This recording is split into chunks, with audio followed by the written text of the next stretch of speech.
Narito na ang mga malalaking balitang Central Luzon ngayong araw. 7 patay, 11 sugatan sa pagsalpok ng minibus sa isang tricycle, waiting shed at poste sa Lubao. Pampanga, 3 araw nang walang naitatalang bagong kaso ng COVID-19.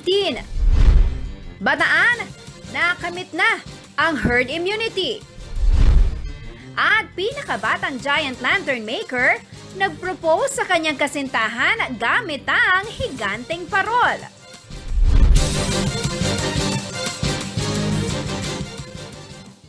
Magandang gabi ka rehiyon. Ako po si Jennifer Salenga. Oras na para sa mga may init na balitang Central Luzon.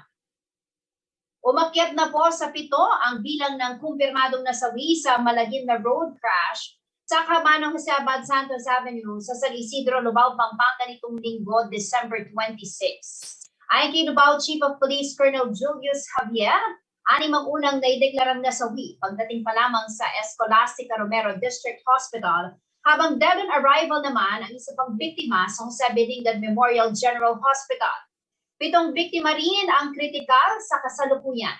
Sa video kuha ng CLTV News nang mangyari ang insidente, makikita na wasak ang unang bahagi ng minibus na ito na may biyaheng Balanga, Bataan to City of San Fernando, Pampanga.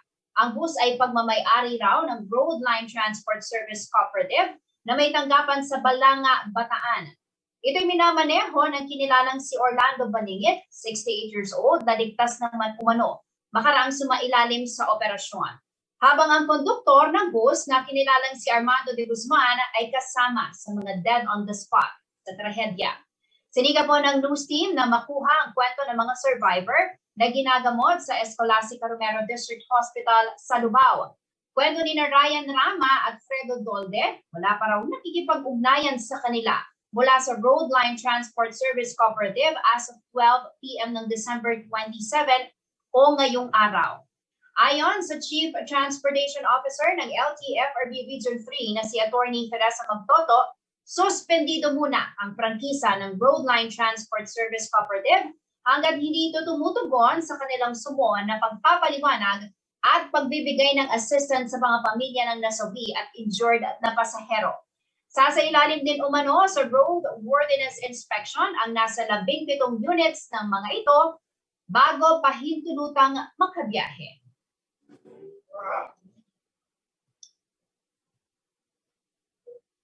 At kaugnay po ng balitang yan, makakasama po natin ngayong gabi live sa ating pong programa si Colonel Julius Javier, ang hepe po ng Lubao Municipal Police Station. Colonel, magandang gabi po sa inyo. Welcome po sa CLTV News. Magandang gabi rin po, ma'am. Opo, ito ay nakalulungkot na balita pagkatapos po nating i-celebrate ang araw ng Kapaskuhan. Colonel, hihingi po kami ng update sa inyo. Kumusta na po ang investigasyon na ginagawa po ng kapulisan ngayon? Ma'am, yung nabanggit niyo po, yun po yung mga data. Tuloy-tuloy pa rin po pag-investigasyon natin. Hinihintay lang po natin yung makapagsalita rin yung ating driver na ngayon nakakompine. Doon na mas mga statement na mga witness natin, same pa rin naman yung mga pinapanggit nila. Yun nga, yung sa nakuwento niyo rin, ma'am. Ganoon pa rin naman. Tapos yung sinabi niya po, yung pito pa rin po yung casualty natin. Yan nga po, yung siyam pa rin po yung nakakompine natin. Mm-hmm. So sa kabuuan po, Colonel, ilang katao po ang nasaktan because of this accident, sir? Bali, may recorded tayo, ma'am, yung 7 nga po ang namatay. Then yung siyam na nakakompanya yun, 2 sa ARDH, 7 sa JBL. May recorded tayo dito sa hospital po natin na 19 na nagamot at pero minor lang. At in-advise din sila na makauwi na rin nung pagkatapos ng insidente, ma'am. Mm-hmm. Alright. Doon po, sa base po doon sa nakuha nating impormasyon, kwento po ng mga nabiktima, itong trahedya na ito, as of 12 p.m., wala pa raw kung nakikipag-ugnayan, mula po dito sa may-ari ng bus company, meron na po bang update? Ang kapulisan po ba nakikipag-ugnayan din sa kanila para once and for all, maging malinaw po sa mga pamilya ng biktima kung ano ba ang maaasahan po nila mula po sa may-ari ng bus? Ma'am, so para ngayon naman, di pa naman ako na-update ng investigator natin na gusto makipag-usap sa pamilya or nagtanong tungkol doon sa kaso natin, ma'am.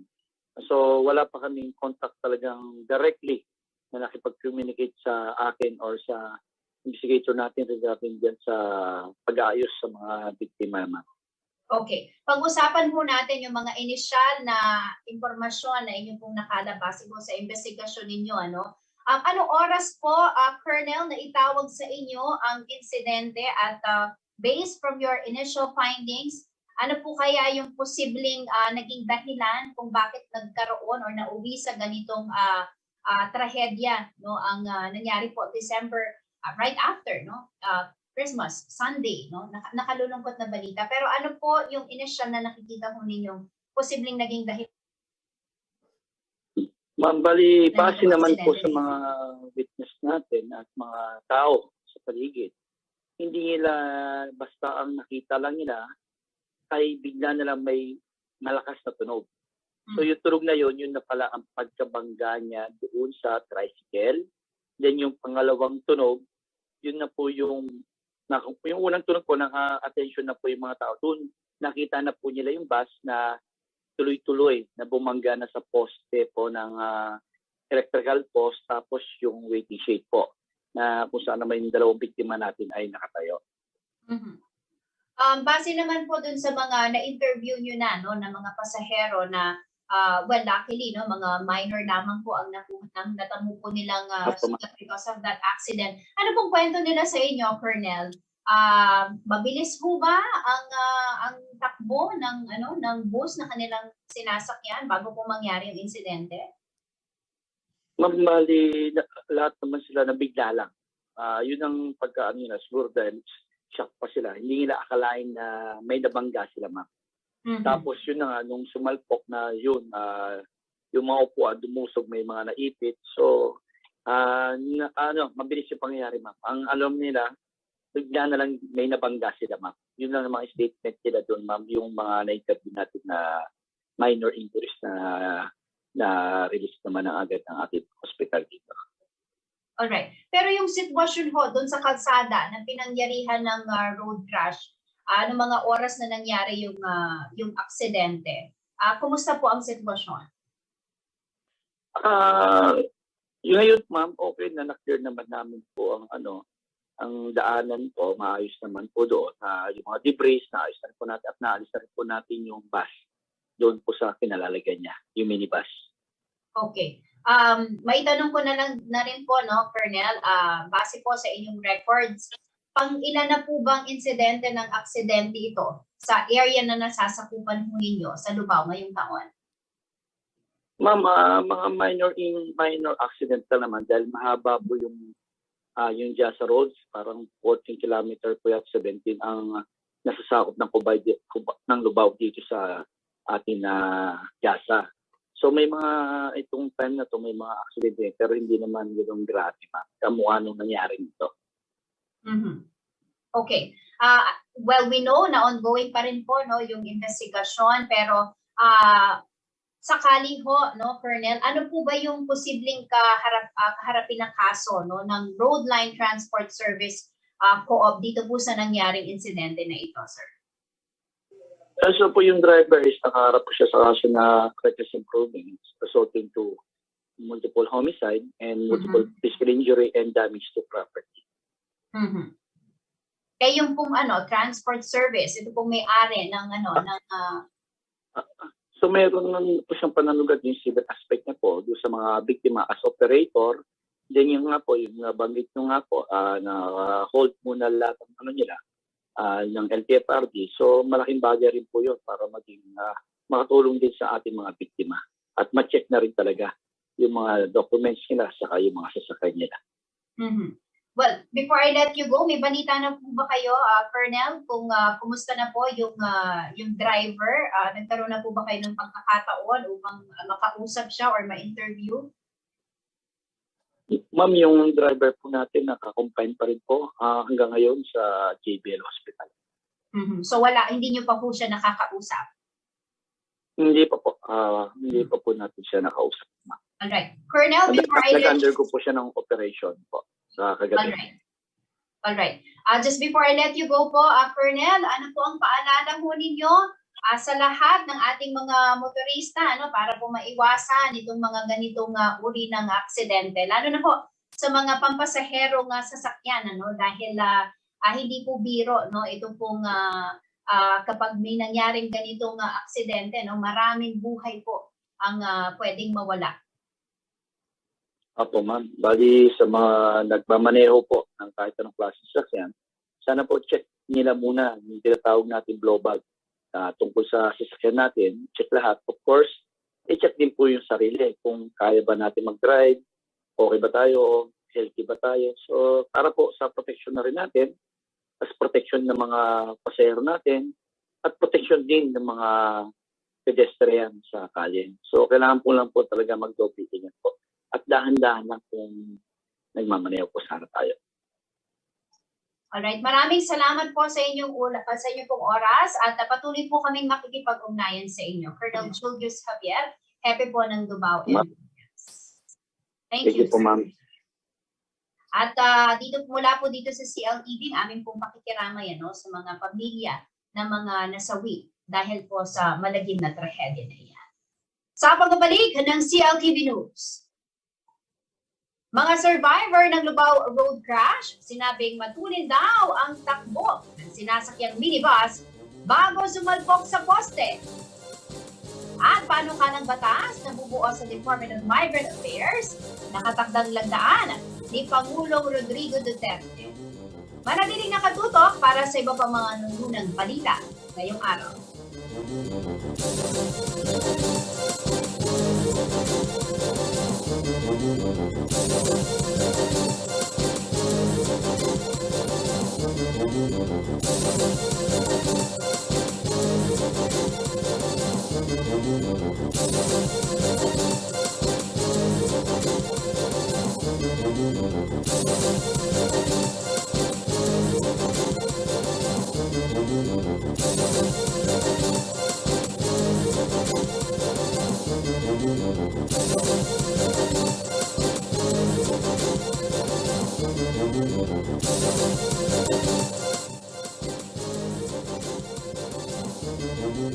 Nagbabalik ang CLTV News at iba pa mga nangungunang balita, mabilis ang takbo at puno ng pasahero.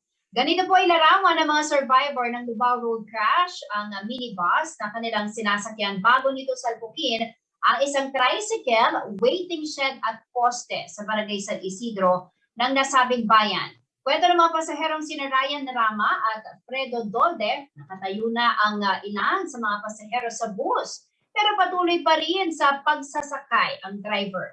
Nang palapit na muna ito sa waiting shed, di na nito nagawa pang huminto at hinala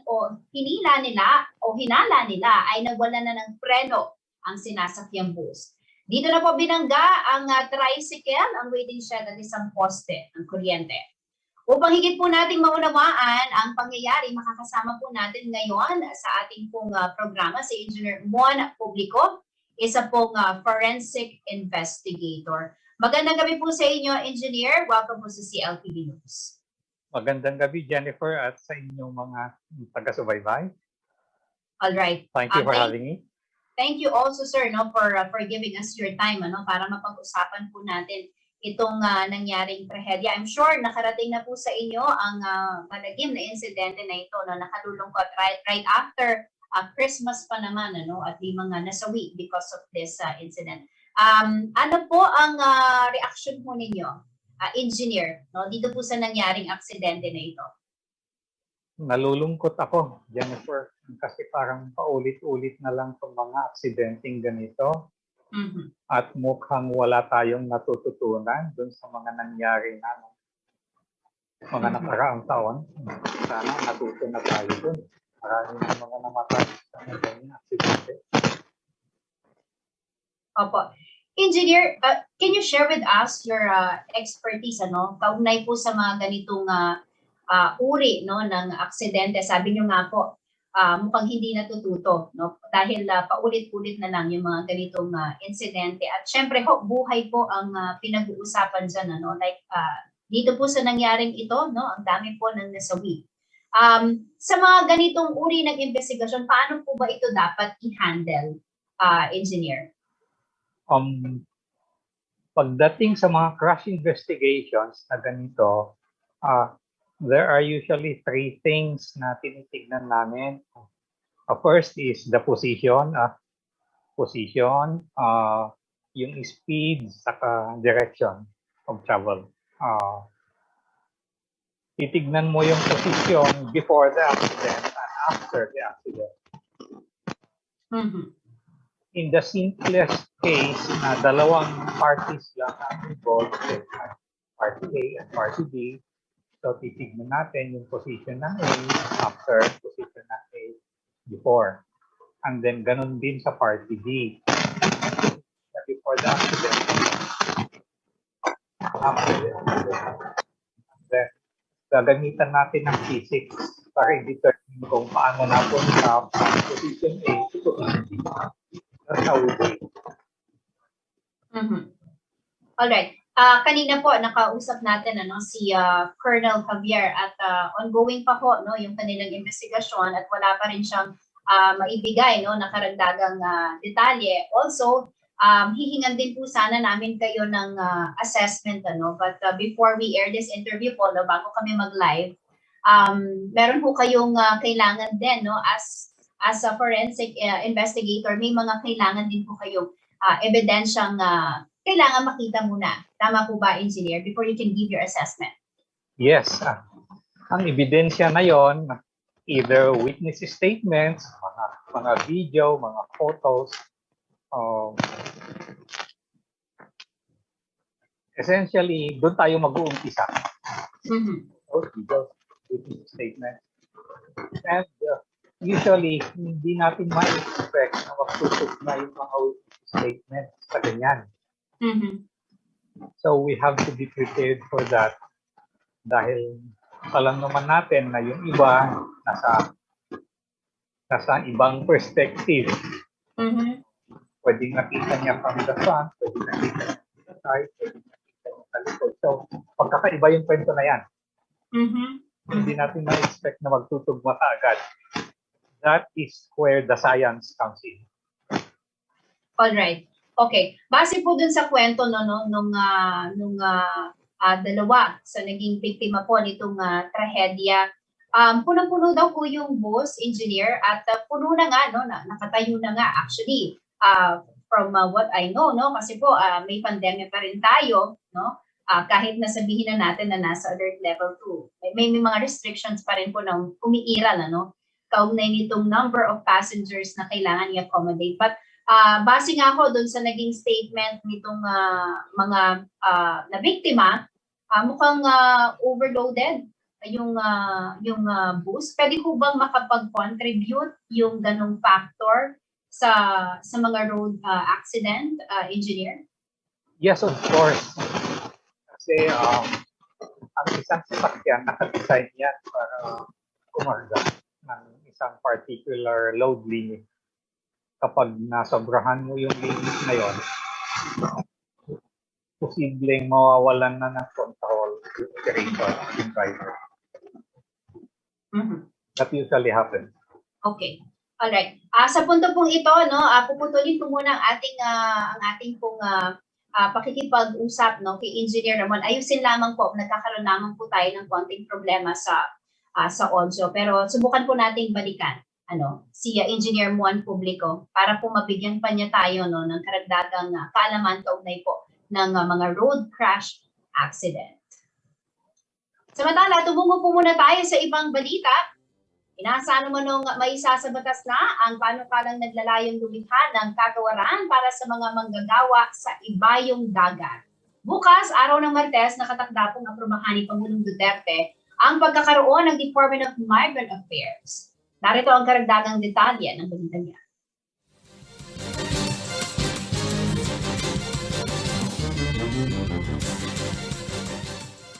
Nakatakdang pirmahan ni Pangulong Rodrigo Duterte ngayong Martes ang isang panukalang batas para sa pagbuo ng Department of Migrant Affairs. Ito ang inilahad ni TUCP Party List Representative Raymond Mendoza, ang principal author ng panukala. Ang bagong departamento na pamumunuan ng isang kalihim ay magsisilbi raw upang protektahan ang karapatan at kapakanan ng overseas Filipino workers o OFWs, kabilang ang mga land at sea-based. Ayon kay Mendoza, ang departamento ay tutugon sa mga OFW sa anuman ang kanilang estado at paraan ng pagpasok sa kanilang country of destination. Undocumented man o irregular OFWs daw, lahat ay pagseserbisyohan ng Department of Migrant Workers, habang ang mga Pilipino sa ibang bansa, nandiyan naman ang Department of Foreign Affairs para sa kanila. Magsisilbi namang core agency ang Philippine Overseas Employment Administration ng bagong departamento, pero hindi raw i-absorb ng bagong department ang Commission on Filipinos Overseas. Oras na mapirmahan ito ng Pangulo, ang Overseas Workers Welfare Administration naman ay magiging attached agency ng panukalang departamento. Sa kasalukuyan, naka-attach ito sa Department of Labor and Employment o DOLE. Jennifer Salenga, CLTV News. Manatili nakatutok at magbabalik ng CLTV News.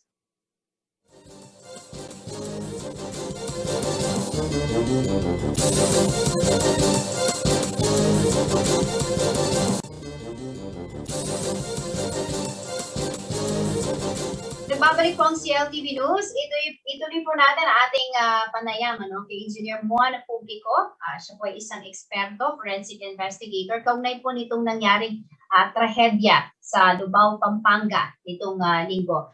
Kanina po, Engineer, medyo hindi natin naintindihan, but my last question was, base po dun sa naging statement nitong ating mga nakausap na biktima nitong pong road crash na ito, sinasabi po nila punong-puno yung bus. In fact, nakatayo na daw po yung mga ibang pasahero, pero kahit ganito, tuloy pa rin sa pagkuha ng pagsakay ng pasahero, itong pong driver. Pwede po bang makakontribute yon, engineer, sa mga aksidente sa kalsada? Yes, Jennifer, totoo yan. Kung masyadong mabigat ang karga ng isang sasakyan, naapektuhan ang kanyang, kung ano yung tinatawag namin na dynamic characteristics. Yun kung paano nakokontrol yung galaw ng mga components ng sasakyan, kagaya ng gulong, kagaya ng mga linkages, kagaya ng brake. At may epekto yun talaga sa behavior ng isang sasakyan. Mm-hmm. Alright. Aside po dun sa kondisyon ng sasakyan or dami ng pasahero, pagdating po sa kalsada naman, engineer, halimbawa may mga road construction, may mga structures sa surroundings, pwede po bang ito rin ay maging sanhi ng aksidente? Magiging sanhi yan ng aksidente, especially kung hindi na kaya ng driver na iwasan. Yung halimbawa, yung depekto sa kalsada. Mm-hmm. At napilitan siyang mag-react, nagulat siya doon sa setting na ganon. Isang dahilan yun, madalas. Mm-hmm. Yung pagkawala ng control dahil hindi niya na-anticipate yung mga ganong kondisyon. Mm-hmm.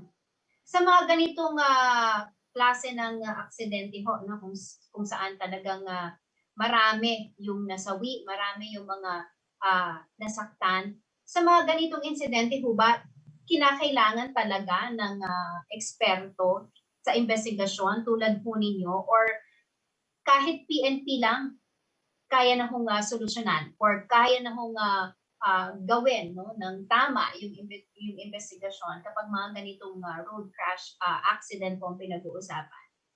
That is not for me to say, especially kung may mga legal issues. That is beyond my competence because I'm an engineer. Mm-hmm. But if ever someone asks me to interpret some photos or some videos, and then I'm prepared to give statements to interpret that. But remember, interpretation ko lang yon. Yes. I use my engineering and science knowledge to do that. But as for the other concerns, like yung mga legal concerns, wala akong masasabi po doon. Alright. Engineer, before I let you go, ano po ba ang maaari po ninyong maibahagi sa ating mga manonood, especially sa mga motorista, para po maiwasan itong mga ganitong uri ng aksidente? Palagi po nating sinasabi na mag-ingat tayo, mag-ingat dito, mag-ingat doon. Pero usually, hindi naman natin naiisip kung ano talaga yung ibig sabihin ng pag-iingat na yan. Yung defensive driving, alam natin siguro yung term, pero still, kung ipapa-explain mo yun sa ordinary na motorist, hindi naman nila masasabi kung ano ba yung ibig sabihin ng defensive driving. Marami ding alam natin, maraming mga nabibigyan ng lisensya na hindi naman qualified talagang magmaneho. Ako mismo na involved na ako sa mga near accidents na sa tingin ko talagang hindi qualified ng driver. Yung mga muntik nang tumama sa akin. So, from a personal perspective, na-experience ko na rin yan, yung effect ng mga drivers na hindi qualified. Hindi simple yung problema na yan, Jennifer. It's a multifactorial problem. It's a complex problem na hindi lang isang solution ang magagawa dyan. But what can you suggest po, engineer, bilang isang eksperto? Kasi nga taon-taon talagang may mga ganitong aksidente na nangyayari. Well, hindi lang sa vehicular accidents. I will be talking about other accidents like fires. Na it seems na hindi tayo natututo. So the first thing we have to do is to find out what the lesson is. Before we ask kung matututo ba tayo dyan, tanungin natin, ano ba yung leksyon? Yun ang pag-aralan natin. Alright, maraming salamat po sa pagbabahagi ng inyong pong pananaw, your perspective. Thank you very much, Engineer, sa inyong pong oras. Mga Karaniwan, Engineer Mon. Thank you for having me. Thank you, Jennifer. Thank you very much, sir. Ingat po kayo and God bless you. Engineer Mon Publico, Forensic Investigator. Samantala, tumuko po tayo sa ibang balita. 3 sunod na araw nang walang bagong COVID-19 case sa lalawigan ng Pampanga. May detalye po si Rainiel Pawit.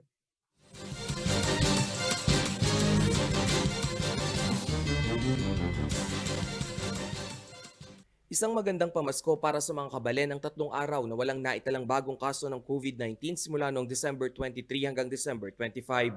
Sa tala ng Provincial Epidemiology and Surveillance Unit, sa mga kaparehong araw wala ring naitalang recovery at death tally. Tanging 4 sa 21 LGU ng Pampanga ang mayroong aktibong kaso ng COVID. 2 kaso sa Mabalacat City, 1 sa Guagua, 1 sa Masantol at 1 sa Santa Ana. 48,589 ang total cases sa lalawigan, 44,098 ang nakarecover at 2,486 ang namatay. Hindi pa kasama sa naturang datos ang highly urbanized city ng Angeles na ngayon wala na ring aktibong kaso ng COVID-19. Kaya naman ang ilan hangad ng manumbalik ang mga nakasanayang aktibidad bago ang pandemya. Siguro pwede na yung mga bata bumalik sa school tsaka bumalik na sa normal kasi nakaka-miss din yung yung dati. Sana wag na bumalik sa dati, di na magkaroon ng pandemic tsaka di na bumalik yung COVID-19. Ayon kay Pampanga Governor Delta Pineda, hindi dapat isantabi ng mga kabalen ang banta ng COVID-19 kahit papababa na ang kaso. Patuloy rin umanong magiging malaking porsyento ng pondo ng probinsya ay para sa kalusugan. Other programs natin, nandiyan ang Balik Pinas, nandiyan yung food pack assistance, marami pong programa. One thing for sure, na yung pera na binabayad ng mga taxpayer natin dito sa province ay napupunta ho sa tamang programa. Habang umiiral ang Alert Level 2 sa buong Pilipinas, hindi naman isinasantabi ng Pampanga ang implementasyon ng health at safety guidelines. Ang mga pasyalan gaya ng malls, patuloy namang dinadagsana ng mga tao kaya naman ang Department of Health nagpaalala na huwag pa rin ipagpawalang bahala ang regulasyon sa tamang physical distancing at pagsusuot ng face mask. Inabisuhan din ng publiko na pumunta sa open spaces para sa mas ligtas na pamamasyal. Rainiel Pawid, CLTV News. Inanunsyo ng pamanang panglungsod ng Angeles na wala ng aktibong kaso ng COVID-19 sa syudad matapos pong gumaling ang huling pasyente. Ang magandang COVID situation, epekto raw ng patuloy na vaccine rollout. Sa kabila nito, patuloy na pinaalalahanan ng mga Angelenyo na maging maingat dahil hindi patuluyang nawawala ang banta ng COVID-19. Narito po ang report.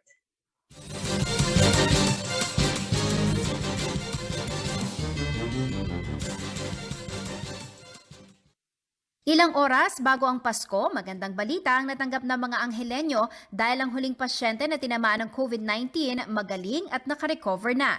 Ibig sabihin, wala nang aktibong kaso sa Angeles City. Ngunit sa kabila ng magandang balita na ito, hindi pa rin daw titigil ang syudad sa striktong pagpapatupad ng safety health protocols laban sa virus. Patuloy pa rin ang panawagan ni Angeles City Mayor Carmelo Lazatin Jr. sa kanyang mga kababayan na magdoble ingat, magsuot ng face mask at magpabakuna upang magkaroon ng proteksyon sa malalang epekto ng COVID-19. Isa sa hakbang upang maiwasang muling magkaroon ng surge sa syudad ay ang pagbabawal ng mga face-to-face gatherings sa mga residente na hindi nakatira sa isang bahay. Epektibong kautusan hanggang sa pagsalubong sa bagong taon. Samantala, kinumpirma rin ni Dr. Verona Guevara na simula December 17, wala nang naitala pang kaso ng COVID sa kanilang lugar. Sa katunayan daw, bakante na ang mga quarantine facilities sa City College of Angeles habang pansamantalang naka-shutdown ang mga hotel dahil walang pasyente. Matatanda ang bagong holiday season na kamit na ng syudad ang herd immunity. Gayunpaman, patuloy pa rin ang vaccination drive sa syudad na siya raw dahilan ng magandang sitwasyon ngayon. Sa pinaka-latest na datos ng local IATF, higit 281,000 na ang mga Anghelenyo na nakakumpleto na ng 2 dose ng bakuna. 327,000 plus ang naka-first dose na, habang higit 2,000 naman ang nakapagpa-booster shots na. Jennifer Salenga, CLTV News. Sa pagbabalik ng CLTV News. Kilalanin ang kandidatong si Dan Aloot, aspiring councilor sa Angeles City. At Bataan, nakamit na ang herd immunity. Manatiling nakatutok at magbabalik ng CLTV News.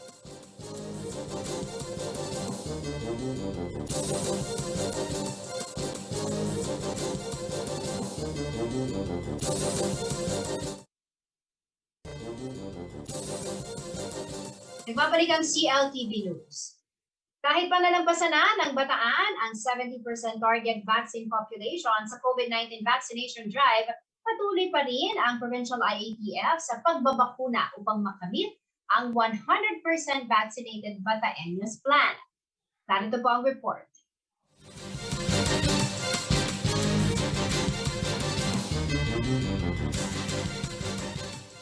Patuloy na nangungunang Bataan sa buong gitnang Luzon sa isinasagawang vaccination drive para sa COVID-19. As of December 20, 441,452 Bataeño na ang fully vaccinated.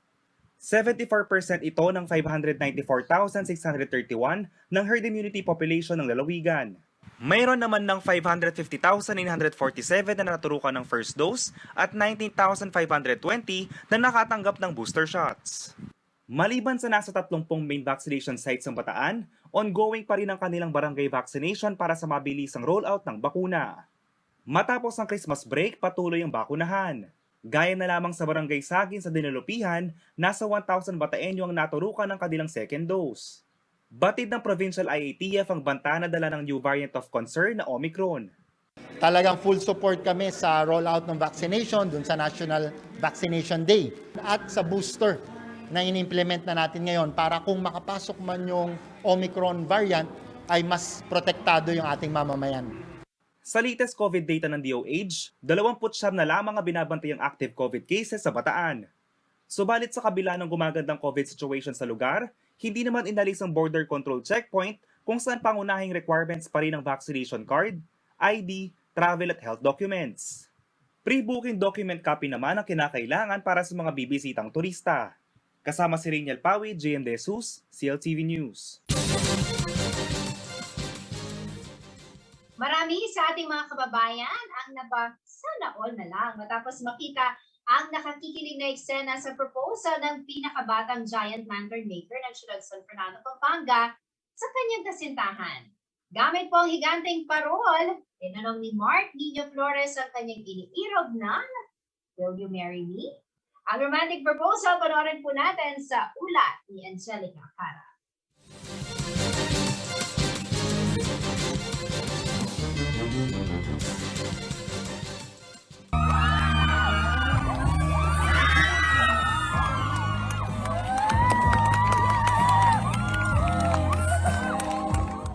Christmas is indeed the most wonderful time of the year.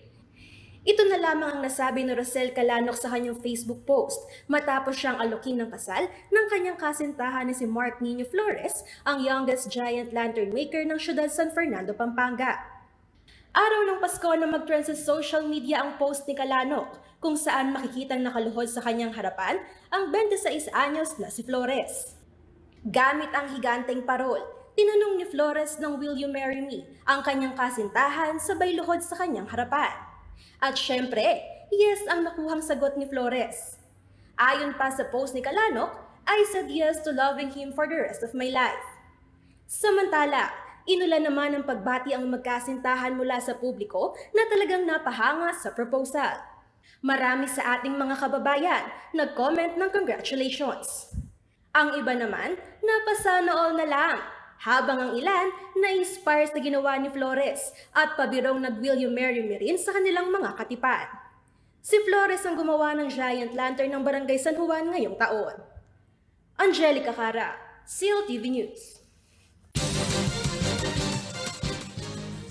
Minuhan po natin ang magiging lagay ng panahon bukas mula kay Ginoong Manny Esguera, ang Chief Weather Forecaster ng Pag-asa Florida.